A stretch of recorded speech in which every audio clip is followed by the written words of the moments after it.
24 de dezembro, um dia especial, e dentro do programa O Melhor no Nordeste, no nosso quadro Pernambuco de Todas as Crenças, vamos conversar com o arcebispo de Olinda e Recife, Dom Antônio Fernando Saburido. Uma conversa exclusiva que você passa a acompanhar a partir de agora.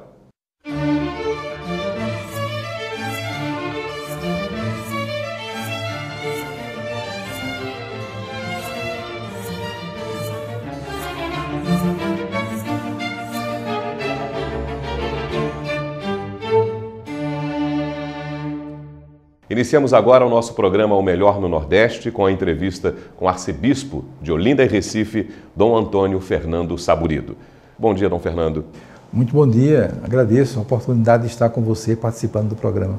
Nós gostaríamos, Dom Fernando, como iniciamos há poucos instantes a nossa conversa antes da gravação, falando do nosso compromisso do programa O Melhor no Nordeste, de falarmos das crenças religiosas, de buscarmos convergência e tolerância entre todas as crenças, a importância de conhecermos, divulgarmos, para que mais se respeite o direito do outro cidadão de se relacionar com Deus dentro dos seus entendimentos. Pois é, esse é um tema muito importante, porque inclusive na Igreja Católica nós temos um movimento ecumênico, que é algo assim muito importante que a Igreja procura colocar em sintonia todas essas religiões para rezar juntos, sobretudo as religiões cristãs.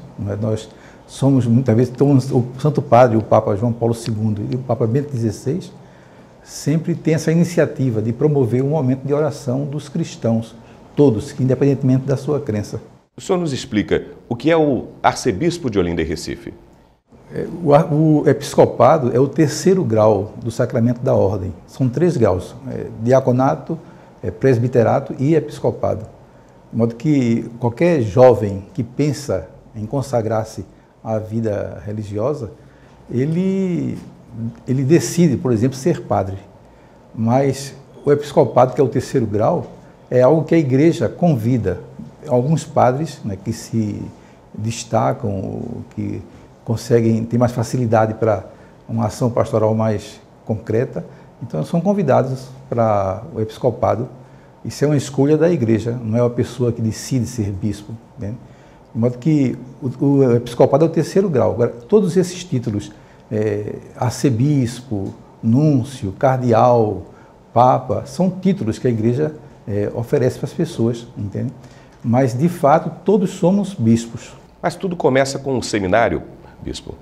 Exatamente, começa com a vocação inicial, né? O período de formação é muito longo.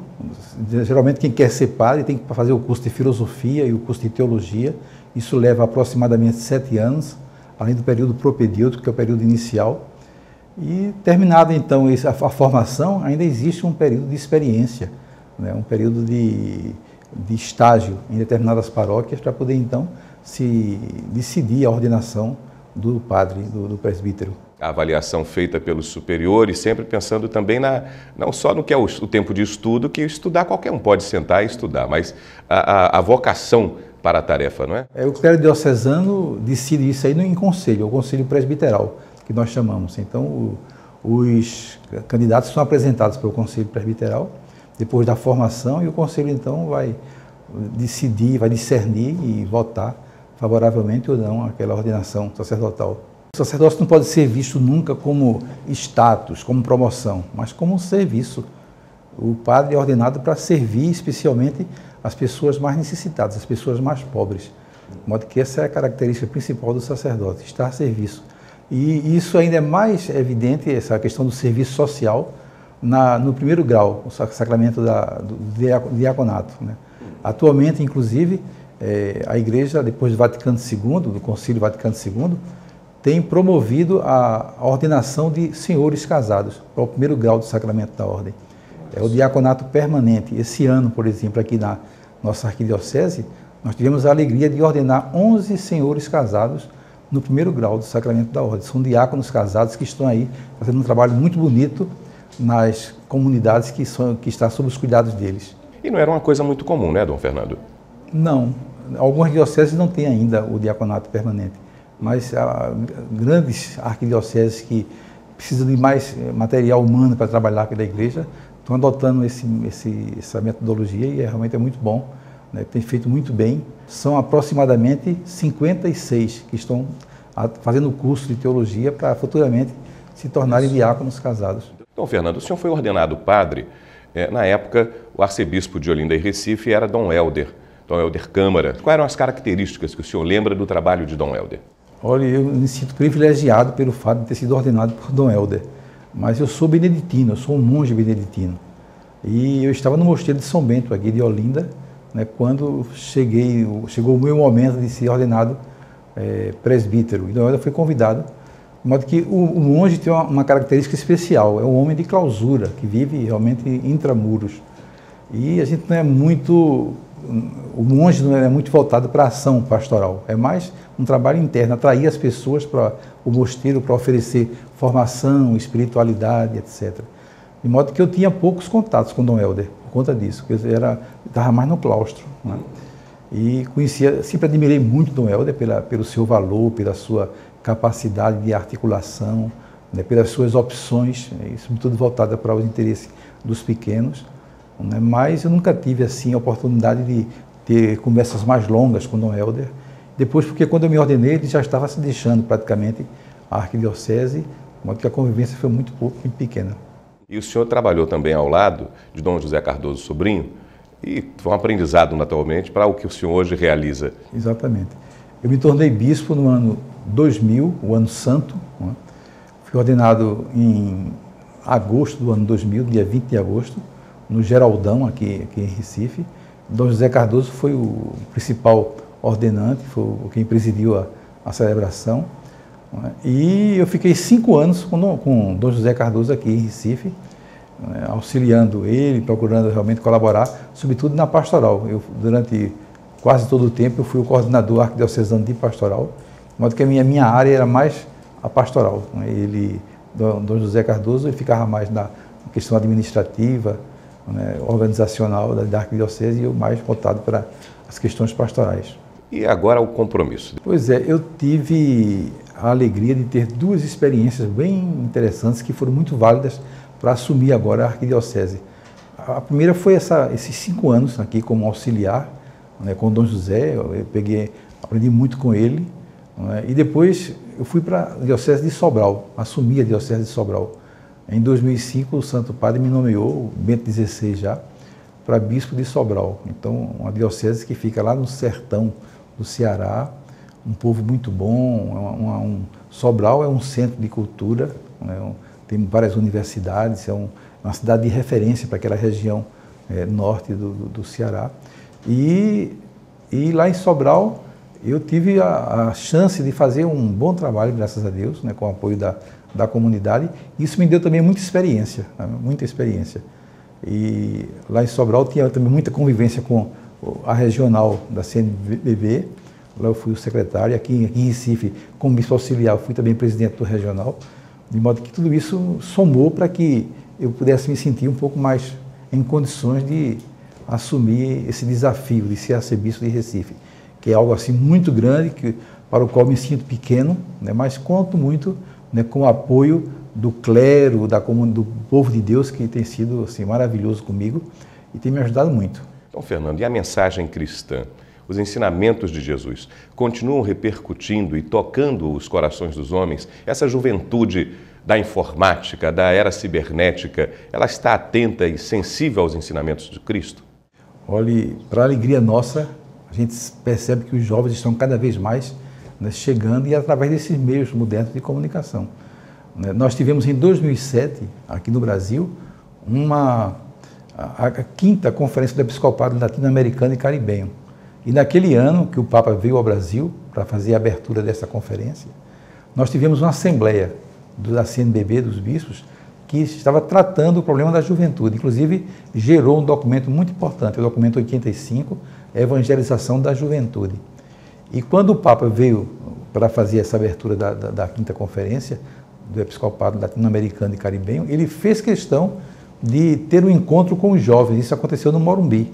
Foi um encontro muito bonito, eu estava lá presente, quase todos os bispos do Brasil, porque foi logo depois da Assembleia. E o Papa dizia para os jovens com muita beleza, com muita clareza, que a igreja está precisando deles, né? Eles são o hoje, não são o amanhã, não são o futuro da igreja, mas o presente da igreja. E a gente sente também com esse documento da CNBB, o documento 85, que os jovens estão aí chegando mesmo. E agora vai haver um reforço muito grande com a Jornada Mundial da Juventude, né, que o Santo Padre, ele aprovou o Brasil como a sede da nova Jornada Mundial da Juventude, que vai acontecer em 2013. A última foi em Madrid, esse ano. A cruz da missionária já está peregrinando pelo Brasil, e o ícone de Nossa Senhora. Por sinal, vão passar aqui em Recife, agora no mês de janeiro. Já em janeiro, já? Em janeiro. Vai ter uma programação muito bonita, muito grande, com um título bastante jovial, Bote Fé. Vai ter um show, Bote Fé na educação, Bote Fé na juventude, coisas que dizem respeito aos jovens, sabe? Para poder, então, a gente tentar movimentar. E um recurso importante para mobilizar os jovens tem sido exatamente as redes sociais. Você tem conseguido trazer mais jovens para dentro das igrejas? Olha, isso tem sido concreto. Pelo menos aqui na nossa arquidiocese, a gente tem sentido isso a todo momento. Eu não sei se você teve a oportunidade de acompanhar, mas em outubro, agora passado, nós tivemos aqui uma caminhada lá em Boa Viagem, que foi o Sim à Vida.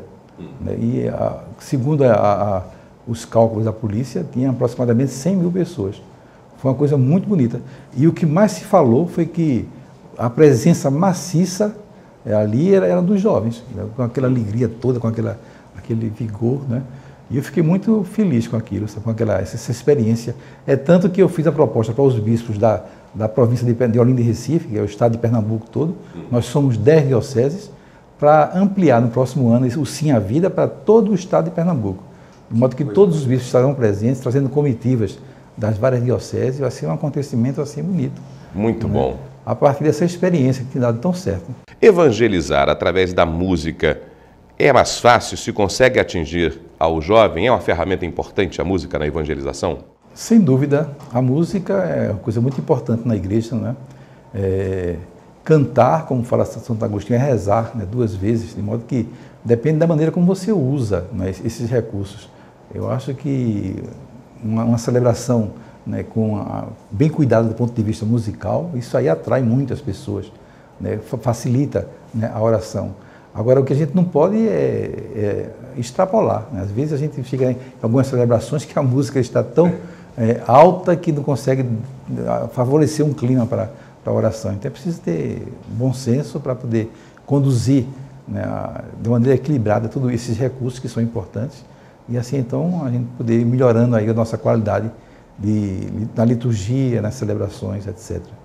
Dom Fernando, eu vou voltar a falar com o senhor do tema tolerância religiosa. O senhor falou já das orientações, inclusive, do Santo Padre sobre se buscar convergência entre os cristãos, independente da facção religiosa, da divisão religiosa em que se tenha, mas se orar pelos cristãos e a gente buscar entendimentos maiores. Lembramos que agora recente o Ministério Público de Pernambuco está também preocupado com o tema e estimulando a tolerância, chamando líderes religiosos de todas as religiões para que se converse e nos púlpitos, nos seus altares, falem mais sobre a necessidade de respeitar a crença das outras pessoas.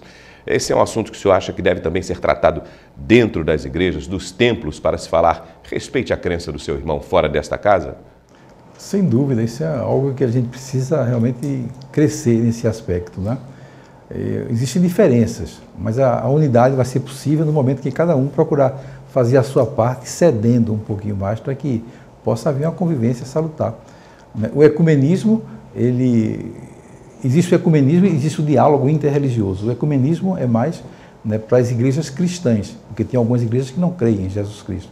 Aí nós temos o diálogo interreligioso, onde que existem encontros de diálogo interreligioso, onde nós podemos conversar sobre questões sociais, por exemplo, que são preocupações que nos unem, mas o ecumenismo possibilita a oração e também a ação conjunta da parte de todos aqueles que vivem a sua fé e que procuram, então, ter uma sensibilidade muito grande para temas que são desafios no mundo de hoje, como, por exemplo, as drogas, a violência, né, tudo isso que a gente está vendo aí, que preocupa a nós cristãos, porque viver o Evangelho tem uma preocupação concreta com essa realidade, a fome que ainda continua aí presente no nosso meio e tudo mais. Tudo isso são questões sociais que a gente deve realmente atacar. Nós agora vamos a um rápido intervalo. Já já continuamos esta nossa conversa com Dom Antônio Fernando Saburido, arcebispo de Olinda e Recife. Não saia daí, o Melhor no Nordeste volta já já.